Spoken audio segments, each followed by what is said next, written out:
Assalamualaikum warahmatullahi wabarakatuh. Kepada yang terhormat, Ibu Zahro sebagai dosen pengampu geofisika dan juga teman-teman mahasiswa semua yang telah menyempatkan melihat presentasi ini. Topik yang akan kita bahas hari ini sesuai dengan tugas yang diberikan oleh dosen kita, yaitu mengenai seismik. Dengan judul jurnal yang dibawakan oleh kelompok 4 ialah identifikasi potensi longsor menggunakan metode seismik refraksi di kawasan wisata Limut, Desa Gonoharjo, Limbangan, Kendal. Saya, Asyifa Fazil Rasyada, selaku moderator yang bertugas, akan membantu jalannya diskusi kali ini. Selanjutnya, saya akan membacakan rangkaian pembahasan pada diskusi ini, yaitu 1. Pendahuluan 2. Metode penelitian 3. Hasil dan pembahasan 4. Yang terakhir ialah kesimpulan. Baik, selanjutnya penyajian materi. Untuk itu, saya memberikan kesempatan kepada teman saya sebagai penyaji materi untuk mempresentasikan hasil diskusi. Pendahuluan terdapat latar belakang, rumusan masalah, dan tujuan. Pada latar belakang, bencana alam merupakan peristiwa alam yang dapat terjadi setiap saat, di mana saja, dan kapan saja yang menimbulkan kerugian material dan imaterial bagi kehidupan masyarakat. Salah satunya adalah bencana tanah longsor. Faktor penyebab tanah longsor secara alamiah meliputi morfologi permukaan bumi, penggunaan lahan, litologi, struktur geologi, dan kegempaan. Selain itu, bentuk daerah yang berbukit-bukit juga memicu terjadinya longsor.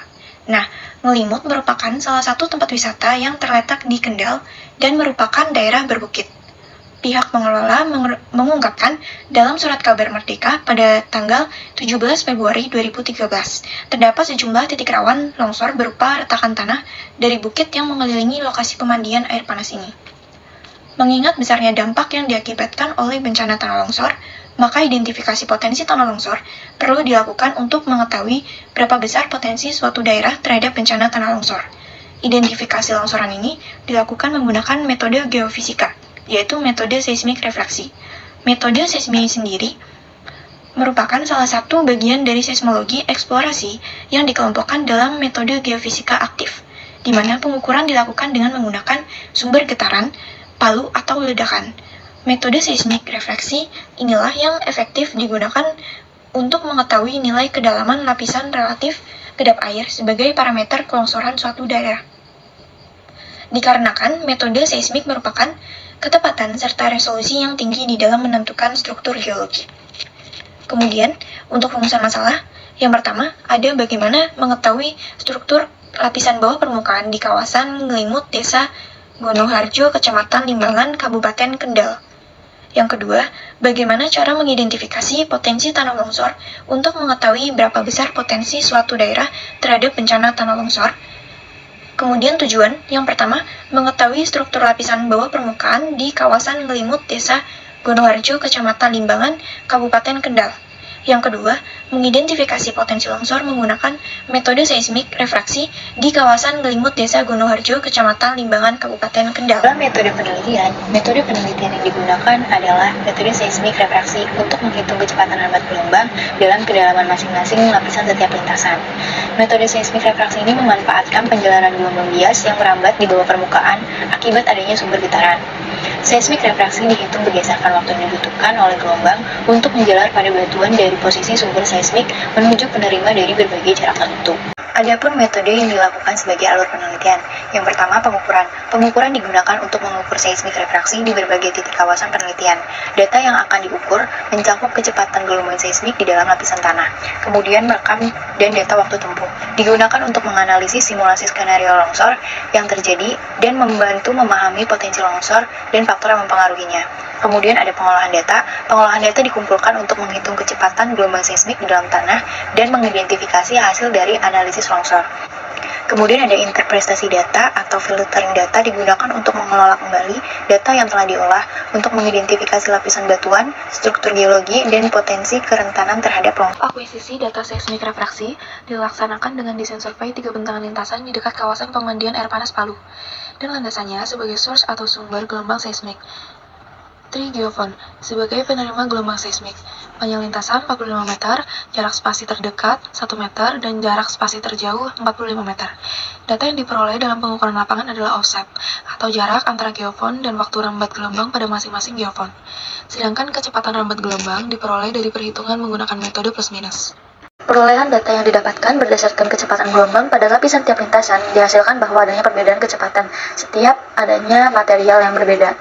Jadi, seperti contoh pada gambar 3 dan tabel 2 itu, terdapat lintasan permukaan dengan kecepatan 254.7.701 hingga 704.254 meter per second. Terdapat bahwa adanya material berjenis pasir dengan kedalaman 0,5 hingga 3 meter.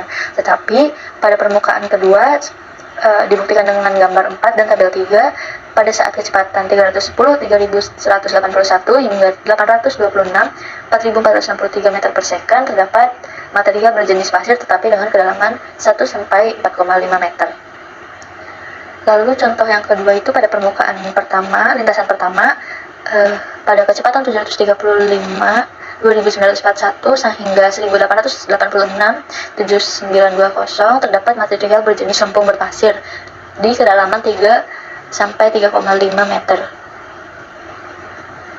Lalu pada lintasan kedua itu dengan kecepatan 1604 hingga 1724 terdapat material berjenis lempung dengan kedalaman di atas 4,5 meter. Selanjutnya terdapat grafik model penampang bawah permukaan dan kecepatan gelombang pada lintasan ketiga yang dapat dilihat pada gambar nomor 5. Dari hasil perhitungan dengan metode plus minus akan didapatkan litologi batuan bawah permukaan pada lintasan ketiga, yaitu dengan kecepatan sebesar 490,1961 meter per sekon sampai 892,8571 meter per sekon dengan jenis batuan perkiraan merupakan pasir memiliki nilai kedalaman sebesar 2-5 meter. Dan untuk kecepatan sebesar 945,6265 meter per sekon sampai 1562,5 meter per sekon dengan jenis batuan perkiraan merupakan lempung berpasir memiliki nilai kedalaman sebesar lebih dari 5 meter. Selanjutnya, yaitu terdapat perbedaan jenis material pada daerah penelitian yang mengindikasikan adanya bidang gelincir atau slip surface. Bidang gelincir merupakan bidang yang bersifat menahan air atau permeabilitasnya rendah, bersifat padat yang memungkinkan tanah pelabukan bergerak di atasnya yang menyebabkan terjadinya tanah longsor. Bidang gelincir berada di antara bidang yang stabil dan bidang yang bergerak atau bidang yang tergelincir. Untuk letak bidang gelincir pada daerah pengukuran dapat diperlihatkan pada gambar berikut, yaitu pada gambar 6. Bisa dilihat pada gambar bahwa semakin dalam kedalamannya, maka akan semakin besar kecepatannya. Sebagai contoh pada lintasan 3, yaitu ketika kedalamannya 5 meter, maka kecepatannya berada pada kisaran 1.600 sampai 1.900 meter per sekon. Sedangkan ketika kedalamannya min 1 meter, maka kecepatannya berada di kisaran 100 sampai 200 meter per sekon. Berdasarkan hasil penelitian yang telah dilakukan, dapat diambil kesimpulan bahwa 1.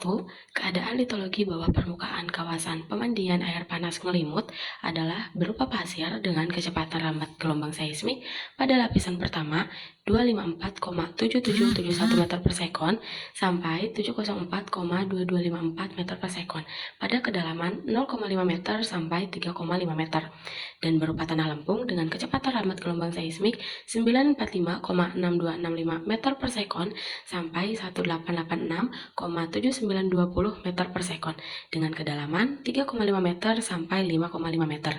Bidang gelincir pada lintasan pertama dengan kemiringan sebesar 10,95 derajat terhadap arah horizontal dengan kemiringan barat laut tenggara. Sedangkan lintasan kedua dan ketiga tidak terdapat bidang gelincir. Kemudian yang kedua, cara mengidentifikasi potensi tanah longsor di suatu daerah, salah satunya dapat menggunakan metode seismik. Alhamdulillah, rangkaian diskusi kali ini berjalan dengan lancar. Semoga ilmu yang diberikan dapat menambah wawasan bagi kita semua. Saya akhiri diskusi kelompok kami hari ini. Terima kasih kepada hadirin semua yang telah hadir dan berpartisipasi. Yang terakhir, kami mohon kepada Ibu Zahro selaku dosen untuk memberi masukan dalam tugas presentasi kami ini. Terima kasih. Wassalamualaikum warahmatullahi wabarakatuh.